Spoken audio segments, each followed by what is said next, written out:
मेरा पहला क्वेश्चन, पहले तो आप कहाँ पे हैं? मैं अभी जरा अपने गांव आया हूँ। जी। जरा 2 दिन पहले ही आया हूँ। एनएसडी के दिनों के बारे में आप क्या कहेंगे? एनएसडी के दिनों के बारे में बहुत ही अच्छा प्लेटफॉर्म, बहुत ही अच्छा मंच, और एक अभिनेता के लिए या कोई भी क्रिएटिव पर्सन है उसके लिए एनएसडी का प्लेटफॉर्म बहुत ही मजबूत प्लेटफॉर्म है, जिसपे आप अपनी क्रिएटिविटी, अपने सृजनशीलता को बढ़ा सकते हैं, आप अपनी प्रैक्टिस कर सकते हैं। क्योंकि बोलते हैं ना कि करत करत अभ्यास की जड़मत हो तो सुजान।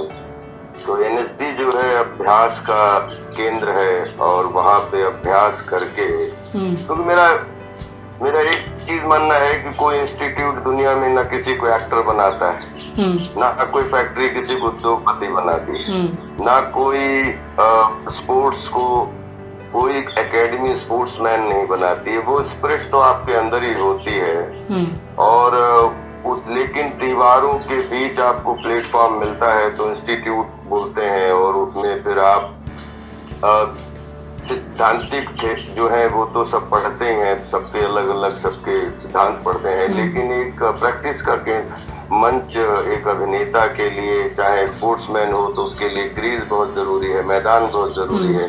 वैसे ही किसी अभिनेता को अगर अपने अंदर की क्रिएटिविटी पे ऑब्जर्वेशन करना है, इमिटेशन करना है, इमेजिनेशन करना है, तो आई थिंक एक पहलवान को भी, उदाहरण के लिए अगर पहलवानी करनी है तो उसको अखाड़े में जाना पड़ता है, और उसको अखाड़े में जाके जो है अपनी पहलवानी की प्रैक्टिस करनी पड़ती है। और वैसे ही एनएसडी जो है वो क्रिएटिविटी का अखाड़ा है, और वहाँ पे आप जो है अपने आप को तराश सकते हैं, अपने आप को माज सकते हैं। ठीक सर, कॉमेडी के तौर तरीके, नेशनल स्कॉलर होते हैं। बिल्कुल सही बात है। आप नेशनल स्कॉलर होते हैं, आपकी रिस्पॉन्सिबिलिटी होती है, आप प्रोफेशनल बनते हैं एनएसडी करने के बाद में जी, तो 100% आपकी जिम्मेदारी बाकी अभिनेताओं से, बाकी क्रिएटिव पीपल से ज्यादा हो जाती है। जी जी जी सर, और कॉमेडी जो है उसके तौर तरीके बदल रहे हैं। अब एडल्ट कॉमेडी ने अपना मतलब वो ले लिया है, और वेब सीरीज़ के दौर में आजकल बहुत बातें चल रही हैं कि भाई जहां ओटीटी पर सवाल हो रहे हैं, वेब सीरीज़ पर सवाल हो रहे हैं, कहा जा रहा है कि कुछ भी परोसे दे रहे हैं। तो जैसा कि अभी हाल ही में आई वेब सीरीज़ 2-3 के बारे में आपने भी सुना ही होगा, तो उन पर आपका क्या कहना है कि जो मानक हैं कॉमेडी के तय होने चाहिए?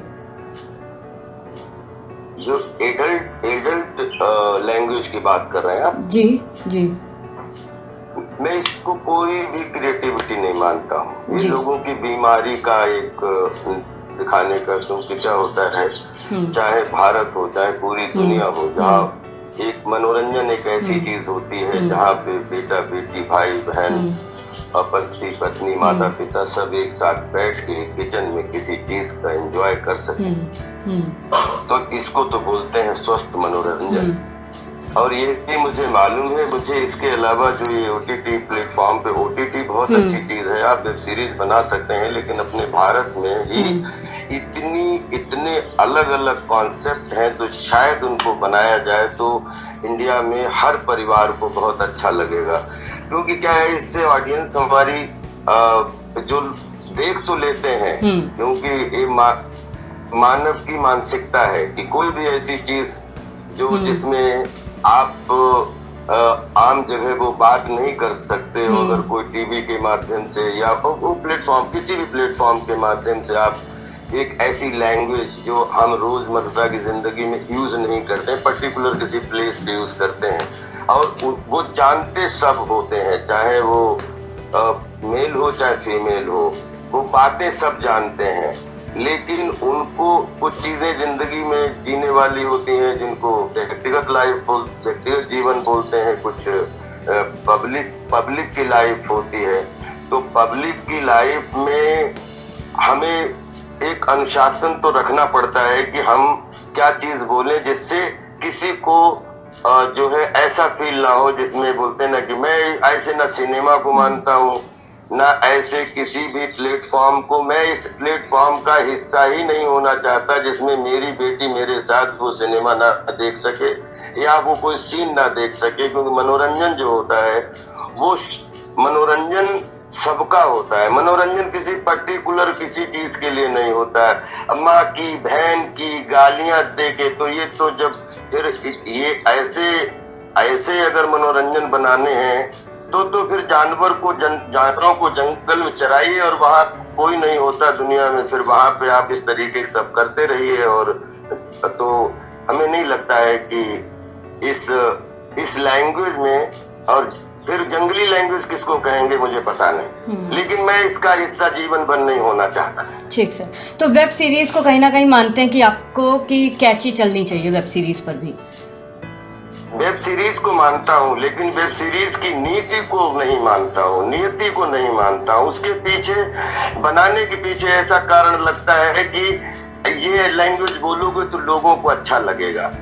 लेकिन वो 3% लोग नहीं होते हैं हिंदुस्तान में जिनको वो अच्छा लगता है। बाकी 90% दादी होती है, नानी होती है, मम्मी होते हैं, पापा होते हैं, बेटा बेटी होते हैं। हम अपने बच्चों को जो मोबाइल में जो वेब सीरीज दिखाने की, बेटा ये मत देखना, ये देखना, वो उम्र के हिसाब से सब बच्चे सीख जाते हैं और सब अपने अपने तरीके से उनको क्या करना है, क्या अच्छा है, क्या बुरा है, हर आदमी को डिसाइड करने दो। लेकिन मुझे नहीं लगता है कि किसी चीज में ऐसे मनोरंजन को बिल्कुल मैं प्रमोट नहीं करना चाहता जिसमें गंदगी छिपी हो। और गंदगी का मीनिंग आप समझ रहे हैं कि उसको परिभाषा में बता पाना बड़ा मुश्किल है। लेकिन एक चीज जरूर है कि ऐसी लैंग्वेज जो हम घर में ना बोल सकें, एक दूसरे को ना बोल सकें, उस लैंग्वेज का ना सिनेमा में मतलब है, ना किसी वेब सीरीज में मतलब है, ना किसी भी दुनिया के प्लेटफॉर्म में मतलब है। ठीक सर।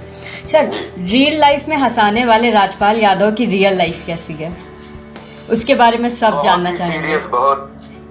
बहुत ही सीरियस, बहुत ही गंभीर।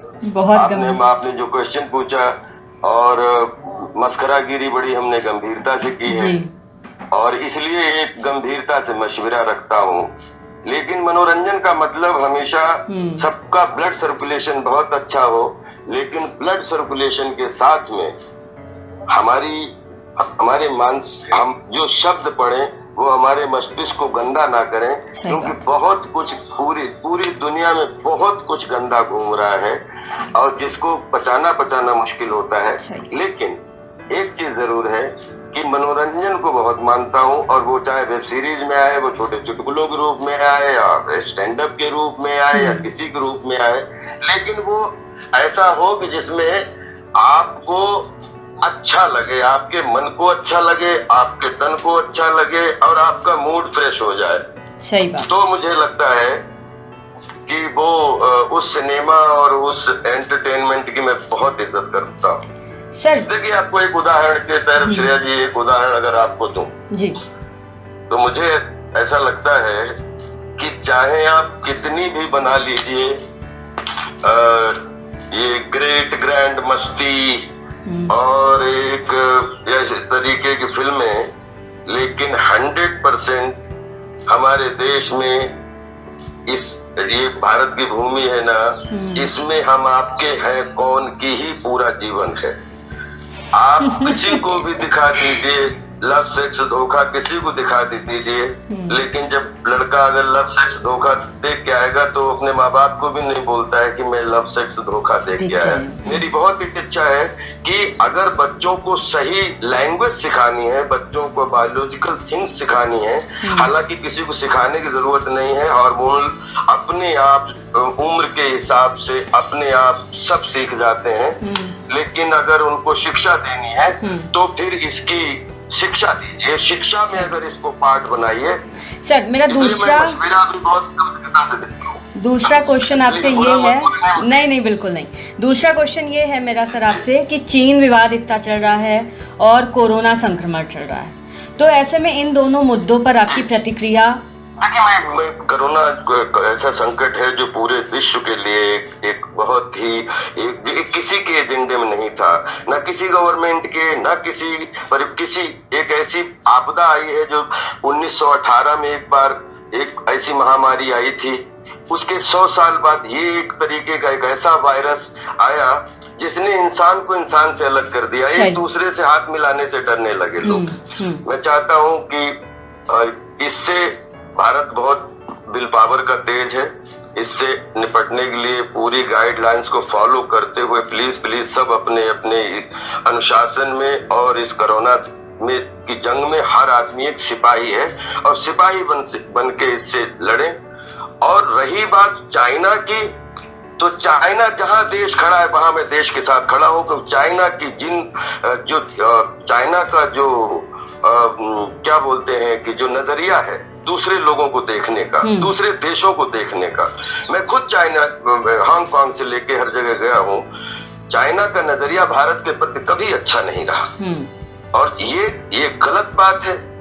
इसमें किसी भी तरीके की किसी भी समझौता किए बगैर चाइना से अपनी सीमांकन का, चाहे एक दिन लगे, चाहे 1 महीना लगे, चाहे 3 महीने लगे, अब वो समय आ गया है कि कोविड में जिस तरीके से जहां से चाइना से कोविड निकला पूरा विश्व परेशान है, और चाइना जो है इस तरीके की ओछी हरकतें करके 20-20 जवानों को हमारे अगर मार दे, तो अब समय आ गया है कि चाइना के साथ में सीमांकन हो ही जाना चाहिए, चाहे 3 महीने लगे। लेकिन अब 1 फीट का विवाद जब तक है तब तक चाइना के साथ में संवाद बैठ के होना चाहिए और इसका सोल्यूशन निकाल के तुम अपनी बाउंड्री संभालो, हम अपनी बाउंड्री संभालें। लेकिन ये रोज रोज का जो चाइना का, हम जब से जन्म हुआ है तब से ही चाइना ये सब कुछ कर रहा है, तो इसका मैं बिल्कुल सख्त विरोधी हूँ और चाइना की नीति और नियत का सख्त विरोधी हूँ। और वहाँ जो देश की सरकार आप सब लोग जहाँ खड़े हैं वहाँ अभिनेता नहीं, इंसान के रूप में, नागरिक रूप में हम अपने भारत के साथ खड़े। जी सर, अभी बॉलीवुड के लिए 2020 बहुत ख़राब गया है। पहले इरफान खान जिसमें आप गए, शरीक हुए उनके अंतिम क्षणों में, उसके बाद सुशांत की असमय मौत, फिर दद्दा जी। तो इन घटनाओं ने आपको कितना अंदर से झिझोड़ा है? और सुशांत की मौत पे तो सवालात अभी तक सवाल किए जा रहे हैं उनकी मौत को लेकर, लेकिन इस पर आपकी प्रतिक्रिया हम चाहेंगे। देखिए, सुशांत की मौत को लेके अंदर से मैं बहुत दुखी हूँ और हमें, अगर मैं आज भी पछता रहा हूँ कि मुझे ऐसा लगता था कि 6-7 फिल्में सुशांत के पास हैं और Sushant is doing very fine job. After Mahendra Singh Dhoni Sushant के लिए हम खुद बहुत सब लोग जो है अप्रिशिएट कर रहे थे, लेकिन मुझे ये नहीं मालूम था कि सुशांत के अंदर क्या चल रहा है। अगर सुशांत के अंदर मुझे ऐसा कुछ भी पता होता तो मुझे चाहे 8 दिन रोज सुशांत के पास जाना पड़ता, मैं सुशांत के साथ में, वो छोटे भाई की तरह थे, हम उनको जरूर बैठे। हमें आज तक इस बात का सदमा बैठा हुआ कि मुझे ये पता क्यों नहीं चल पाया कि सुशांत के अंदर, मुस्कुराते हुए लड़के के अंदर क्या चल रहा है, क्योंकि हमारा इतना इंटरेक्शन नहीं रहा सुशांत के साथ, क्योंकि हमारी वो उनकी सीरियल और सीरियल से वो फिल्मों में हम एक दूसरे प्लेटफॉर्म से फिल्मों में आए। तो जब मिलने वाला टाइम आया था उससे पहले सुशांत को ऊपर वाले ने किस मानसिकता में डाल के बुला लिया, उसके लिए हृदय से मैं सुशांत के लिए अंदर से दुखी हूँ। दद्दा जी हमारे जो है, हम सारे अपने, चाहे हमें कक्षा 1 से लेके और BA तक और BNA लखनऊ और भारतीय नाट्य अकादमी लखनऊ, राष्ट्रीय नाट्य विद्यालय नई दिल्ली, जितने भी टीचर हैं उनके प्रति अगर सम्मान कैसे किया जाता है वो हमें दद्दा जी ने सिखाया। हमारी लगभग 100 डायरेक्टर्स के साथ हमें काम करने का सौभाग्य मिला फिल्मों में, लेकिन रियल जिंदगी के निर्देशक के रूप में दद्दा जी हमें मिले। तो जितना चंद्रगुप्त चाणक्य जी को पाके खुश थे, उतना ही राजपाल इस कलयुग में दद्दा जी को पाके खुश थे, खुश हैं, जिंदगी भर खुश रहेंगे। और दद्दा जी ने जो 20 साल हमें शिक्षा दी है, जीवन को लेके, जीवन के दर्शन को लेके, संस्कारों को लेके, आचरण को लेके, व्यवहार को लेके, और वही राजपाल की एनर्जी है और वही राजपाल की ताकत है और वही राजपाल लेके जिंदगी भर चलेंगे। और दद्दा जी कहीं गए नहीं है, दद्दा जी हमारे साथ हैं, क्यों दद्दा जी जैसे महापुरुष नहीं पैदा होते हैं। कोई दत्ता जी ने, अब इस बात में हम 8 घंटे का शास्त्रार्थ कर सकते हैं कि दत्ता जी दूसरों से अलग कैसे थे। दत्ता जी की सरलता, दत्ता जी ने राष्ट्र कल्याण के निमित्त शिवलिंग निर्माण करवाए। एक महिला जो सर ढके हुए है वो भी उसका हिस्सा है। अपने देश में तीन देश रहते हैं, एक हिंदुस्तान रहता है, एक भारत रहता है और एक इंडिया रहता है। तो दत्ता जी का मंच एक ऐसा मंच था जिसमें हिंदुस्तान भी दिखता था प्रॉपर सेवा करते हुए, भारत भी प्रॉपर सेवा करते हुए दिखता था और इंडिया भी प्रॉपर सेवा करते हुए दिखता था। और तीनों के बीच में कोई बाउंड्री नहीं थी। कोई कहीं पे किसी प्लेस बैठ सकता था, कोई कहीं पे खा सकता था, कोई किसी की जाति नहीं जानता, कोई किसी का धर्म नहीं जानता। आई थिंक जो हमने कट्टरवादिता, अंधविश्वास को लेके जो किताबें पढ़ी या जो हमने किस्से पुराने हिस्टोरिकल सुने कि वो उसको वहां नहीं जाने देता था, वो उसको मंदिर में नहीं घुसने देता था, या वो वहां पे नहीं, वो उधर रहते थे। जो वर्णाश्रम में जिस तरीके की वर्ण व्यवस्था में एक दूसरे के ऊपर बाउंड्रीज लगाई गई और उसके बहुत आज तक बहुत सारे लोगों के मन में क्वेश्चन और उसकी वाद विवाद चलते रहते हैं, उन सबको तोड़ के दत्ता जी ने एक पंडाल के नीचे पूरे हिंदुस्तान को, पूरे भारत को, पूरे इंडिया को इकट्ठा कर, एक नहीं 131 यज्ञ करवाए और हमेशा आचरण की बात की। कोई लोभ नहीं, एक रसीद नहीं, कभी कोई किसी से चंदा नहीं, कोई आदमी किसी की पूजा में पैसे नहीं मांग रहा है, क्योंकि श्रद्धा कभी खरीदी नहीं जा सकती है, हमें दत्ता ने सिखाया। तो इसलिए आप बोलते हैं कि आप गंभीर रहते हैं कि वो रहते हैं, तो रियल लाइफ में सबसे बड़ा मस्खरा रहता हूं मैं और रियल लाइफ में सबसे बड़ा गंभीर मशविरा के रूप में रहता हूं। बहुत बड़ी बात सर। अब हम फटाफट रिस्पॉन्स आपसे खेलेंगे। उसमें पहली चीज़ कि क्या कड़वे अनुभव में आप जेल जाने की घटना को रखते हैं, जिंदगी के कड़वे अनुभव में? जिंदगी की सीख के लिए बोलते हैं कि हमने जीवन में गलतियां तो सुबह से लेकर शाम तक आज तक जितना बड़ा हुआ हूँ रोज करता आ रहा हूँ। जूते पहनने से लेके दिन भर की दिनचर्या में 20 बार तो वाइफ डांट देती, ये क्यों कर रहे हो। गलतियां बहुत करता हूँ, गलत कभी कुछ नहीं किया। तो गलतियां अगर एक आंख बंद करके किसी पेपर में 60-70 पन्ने में साइन किया तो आंख बंद करके साइन किया और 3 महीने जेल में जाके आंखें खुल गई, तो मुझे ऐसा लगता है कि गलती, वो हम गलती नहीं मानते, हमें ऐसा लगता है हमारे लिए जीवन की बहुत बड़ी शिक्षा है वो। और हम कानून के, अगर हम गलती करेंगे, क्योंकि हमें पहले पेपर पढ़ने चाहिए थे, हमें साइन नहीं करना चाहिए, लेकिन हम लोग अभिनेता लोग हैं, मकान भी किराए पे लें या फिर मकान खरीदें या गाड़ी खरीदें, हमने अगर खाता भी खुलवाया बैंक में, हमने आज तक जहाँ एजेंट बोल देता है यहाँ साइन कर दो, वहीं कर देते हैं, क्योंकि उनकी वो पन्नों की इंग्लिश राजपाल के बस की बात तो नहीं है। राजपाल ने ना वकालत की है, ना LLB किया है, ना ही कोई CA का वो किया है। तो मैंने जब आज तक गाड़ी खरीदने के लिए उसके लोनिंग के पेपर नहीं पढ़े तो मैं इतने बड़े पेपर कैसे पढ़ सकता हूँ। मैं तो विश्वास पे साइन किए और विश्वास के अंदर हमारे शहर के लोग थे, इन्होंने विश्वासघात किया, उसकी वजह से हमें इस गलती का खामियाजा उठाना पड़ा। और इसको मैं एक अच्छा अनुभव, अच्छी शिक्षा के रूप में लेता हूँ और कहीं कोई ना गिलानी है ना कहीं कोई, क्योंकि अगर गलत किया होता तो 100% गिलानी होती, गलत नहीं किया तो गलती हुई साइन करने की, उसका खमियाजा भुगतना पड़ा। और हमारे जीवन के लिए वो हम दोगुनी ऊर्जा के रूप में निकल के हमारे पास में एक I am very good learner, I am very, और हमारे लिए every day is beginning day, every day is learning day. बस वो हमारे लिए एक बहुत अच्छा पार्ट था जिन लोगों ने हमें सिखवाया, मैं उनको भी धन्यवाद देता हूँ। सर, बेस्ट कॉमेडियन आपकी नजरों में कौन है राजपाल यादव के बाद? Charlie Chaplin. ड्रीम आपकी कौन सी है कि अभी उसको आप पूरा करना चाहते हैं? कौन से ड्रीम आपका कौन सा आपका सपना है जो आप मुकम्मल करना चाहते हैं? सपने कभी शेयर नहीं किए जाते और जो अभी तक घट गया वो हकीकत है और जो नहीं घटा वो सपना है। बहुत बहुत उम्दा बात। सर, एक चीज जिसे आप जिंदगी में बदलना चाहेंगे कि हम पीछे जाएं और बदल दें? एक मैं चीज। फिर से बच्चा होना चाहता हूँ। अरे एक बार बच्चा वाह। होने का मौका मिल जाए तो जिंदगी फिर, क्योंकि मैं बूढ़ा बड़ा नहीं होना चाहता। अगर मुझे बच्चा होने का मौका मिले तो मैं आराम से मैं अभी भी का पार्टी लेके, और वो हमें लगता है कि वो उस समय अगर उतनी तमीज होती तो मैं और भी बहुत अच्छे बेस का कुछ होता। तो मैं वो बचपना मिस करता हूँ, और बचपना से बड़ा होता है। बहुत सही सर। नेपोटिज्म के बारे में क्या विचार है? भाई भतीजावाद जो चल रहा है। देखिए, इसको मैं एक चीज बताऊं, ये बड़ा एक दो लाइन में बता पाना श्रेया जी बहुत मुश्किल है।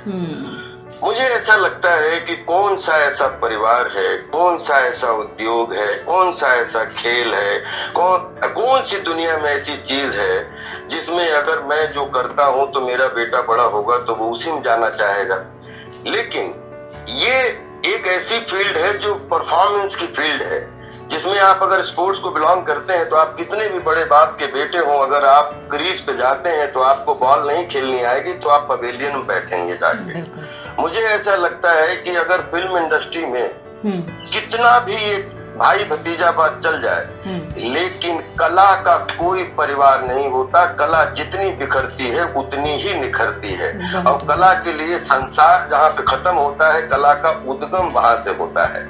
इसलिए मेरा मानना ये है कि देखिए, अब जैसे मेरे लिए अगर इंडस्ट्री में भाई भतीजा बात, इसको बात बोले अंश अंश जोड़ के वंश बनता है, और जो हर वंश की रिस्पेक्ट करे वही कलाकार होता है, वही इंसान होता है। तो मुझे ऐसा लगता है कि आज 500 परिवार हैं। पिछले 50 साल में हम बचपन में थे, लावारिस देखते थे, कितनी बड़ी बड़ी फिल्में देखते थे, आपने भी देखी होंगी। आज वो परिवार कहाँ है, उनके बच्चे कहाँ हैं? तो और अगर शाहरुख खान आए, उनका टैलेंट था तो वो आके उन्होंने अपने आप को स्थापित किया। सुशांत के पास टैलेंट था, उनके ऊपर उन्होंने स्थापित किया। इरफान भाई के साथ टैलेंट था, उन्होंने अपना स्थापित किया। राजपाल आज रात मैं किसी ग्रुप में, मुझे नॉलेज नहीं है कि ग्रुपिज्म किसको कहते हैं, लेकिन फिल्म इंडस्ट्री में 100 जन्म भी ले लूं तो फिल्म इंडस्ट्री में ही जन्म लेना चाहता हूं, क्योंकि अगर फिल्म इंडस्ट्री में राजपाल यादव के पास में 200 फिल्मों का कलेक्शन है आज, तो फिल्म इंडस्ट्री की वजह से उसमें पर्टिकुलर कोई एक आदमी, 2 आदमी, 3 आदमी, 4 आदमी, 5 आदमियों की वजह से थोड़ी है फिल्म इंडस्ट्री, 10 आदमियों की वजह से थोड़ी है फिल्म इंडस्ट्री। फिल्म इंडस्ट्री इस पूरे देश के एक एक बच्चे की है, एक एक बूढ़े की है, जिसके अंदर कला बसती है वो वहां पे रच सका है, बच सका है। हाँ, एक चीज है कि कहीं भी अगर आप कोई भी काम करने जाइए, अगर हमारी किराने की दुकान है तो हमारा बच्चा पहले किराने की दुकान, पापा पापा क्या कर रहे हैं, तो वो किराना ही, अगर वो किराना मास्टर बन जाएगा तो किराना चला पाएगा, अगर किराने में ध्यान नहीं देगा तो नहीं चला पाएगा। क्योंकि बहुत सारे ऐसे उदाहरण हैं जिनके 5-5 पुश्ते हो गई हैं फिल्म इंडस्ट्री में, लेकिन उनके बच्चों को एस्टेब्लिशमेंट नहीं मिल रहा है। बहुत सारे ऐसे लोग हैं जो बाहर से आए हैं जिनका कोई नहीं था। राजपाल यादव आपके सामने है। तो संघर्ष, एक्सपेक्टेशन, आप ये सोचिए कि मुझे क्या क्या मिलना चाहिए, उससे ज्यादा ये सोचिए मुझे क्या क्या मिला है, तो बहुत सारी चीजों का समाधान मिल जाता है। जो चाहे राजनीति हो, चाहे खेल हो, चाहे सिनेमा हो, जो परफॉर्म अच्छा करेगा वो आदमी राज करेगा, जो परफॉर्म अच्छा नहीं करेगा वो घर में बैठेगा। सुशांत वाला जो मामला है, इसमें क्या अंदर हुआ, क्योंकि इसकी मुझे सच में कोई नॉलेज नहीं, तो मैं ग्रुप में कभी रहा ही नहीं। मैंने तो जहां काम मिला, कश्मीर से लेके कन्याकुमारी तक, वहीं हमने काम किया और वहीं हमें तालियां मिली। मुझे जो भाई भतीजा बात में है, मुझे उनकी भी ढंग से नॉलेज नहीं है। लेकिन मैं एक चीज है कि फिल्म इंडस्ट्री की अच्छी नॉलेज है। फिल्म इंडस्ट्री में एक नहीं 1000 परिवार अलग अलग काम करते हैं, और जो क्रिएटिव स्ट्रेंथ के लोग हैं, मैं हर उस क्रिएटिव आदमी को नमन करता हूं, चाहे वो पुराना हो और चाहे वो नया हो। सबको सबके टैलेंट का हक मिलना चाहिए। हाँ, एक चीज जरूर है, चाहे गांव हो चाहे शहर हो, अगर आप अपने पड़ोसी की रेखा छोटी करोगे तो आपकी रेखा छोटी होगी। मुझे ऐसा लगता है कि किसी की रेखा छोटी ना करके अपनी रेखा सबको, अपनी अपनी रेखा सबको बड़ी करनी चाहिए और इसके लिए सबको अपने दिल बड़े करने चाहिए। तो मुझे लगता है कि पूरा संसार ही एक परिवार है, तो उसमें भाई भी आते हैं, भतीजे भी आते हैं, सब आ जाते हैं और सारे वाद आ जाते हैं, सारे संवाद आ जाते हैं। एक बात दिल से सोचिए तो कि वसुधैव कुटुंबकम, या तो इस लाइन को अपने हिस्ट्री से मिटा दीजिए, वोकैबुलरी से निकाल दीजिए और फिर वसुधैव कुटुंबकम। तो कलाकारों का पूरे संसार में सच में हिंदू, मुस्लिम, सिख, ईसाई, जिसके किचन में आप चले गए वो आपने 2 लाइनें बोली और आपके पिताजी हंस दिए आपकी लाइन सुन के, तो उनका ब्लड सर्कुलेशन अच्छा हुआ और आपने डायलॉग बोलने में अपना ब्लड की मेहनत की, तो एक तरफ ब्लड जलाया, एक तरफ ब्लड बढ़ाया, तो दोनों का खून का रिश्ता हो गया। तो डॉक्टर, एक्टर, क्रिकेटर, ये जो खेलते हैं ये अपने पैशन के लिए खेलते हैं, कभी दूसरे की सीमाएं, रेखाएं कम करने के लिए नहीं खेलते हैं। और मैं इसमें बिल्कुल विश्वास नहीं करता हूँ, ना ही इसमें क्या होना चाहिए क्या नहीं होना चाहिए, लेकिन जिसको जो ऊपर वाले ने टैलेंट दिया है उसको उस जगह को मिलना चाहिए, उसकी रेखा कम नहीं करनी चाहिए। बस लखनऊ वालों के लिए क्या कहेंगे, क्योंकि मैं लखनऊ से हूँ और लखनऊ में 2 साल आप रहे हैं। लखनऊ हमारा हृदय है, लखनऊ की अपनी एक खुसूसियत है, लखनऊ की अपनी एक संस्कृति है साहब, लखनऊ का अपना एक सिस्टम है। यार हमने लखनऊ को पिछले 20 साल में मतलब शहीद पथ से लेके और वो आपके गोमती नगर के पूरे जंगल को शहर में बदलते हुए देखा है। हमने लखनऊ गोमती नगर से रायोमानाथ वली, गोमती नगर से रविंद्रालय, गोमती नगर से गन्ना शोध संस्थान, हमने हर जगह पैदल एक इंच जो है लखनऊ को नापा है। और लखनऊ के कण कण को मैं नमन करता हूँ, क्योंकि लखनऊ ने मुझे शाम से शाम कहना सिखाया। मैं लखनऊ को अपना पहला बेस मानता हूँ। आज राजपाल जो भी शेष है उसकी जड़ में कहीं न कहीं लखनऊ का बहुत महत्वपूर्ण देश है। बहुत खूब सर, बहुत अच्छा लगा आपसे बात करके। ढेर सारी आपको शुभकामनाएं और आपने इतना बहुमूल्य समय हम लोगों को दिया, उसके लिए तहे दिल से शुक्रिया आपका। Thank you so much, God bless you all. और कोरोना में सब लोग सेफ रहिए, सुरक्षित रहिए और बस स्वस्थ रहिए, और ये मुसीबत से भी हम लोग निकल जाएंगे। क्योंकि वो बोलते हैं कि एक लाइन ऐसी बोल दो कि जिसमें कोई हंसता हुआ आदमी चुप हो जाए और कोई चुप आदमी उसकी होठों पे मुस्कान आ जाए, तो कोई भी वक्त रुकता नहीं है। ये जो वक्त अभी चल रहा है ये भी बदल जाएगा, ये भी निकल जाएगा। इसलिए आप सभी लोग, मेरे जितने अनुज हैं, सब लोग वृक्ष मत बनिए, लेकिन बीज जरूर बनिए। बीज में कचड़े में पड़ोगे वहां से भी आम बन के खड़े हो जाओगे, गोबर में पड़ोगे वहां पे भी, लेकिन बीज की मेंटालिटी को कतई अंदर बसा लीजिए और पूरे देश दुनिया में बीज बन के घूमिए। जहां भी आपको गड़ाया जाएगा वहीं से आप उग जाओगे और वहीं से आप जो है अपनी रास्ता, अपनी दिशा तय कर लोगे। Thank you so much sir, thank you. God bless you all, love you all, respect you all, thank you.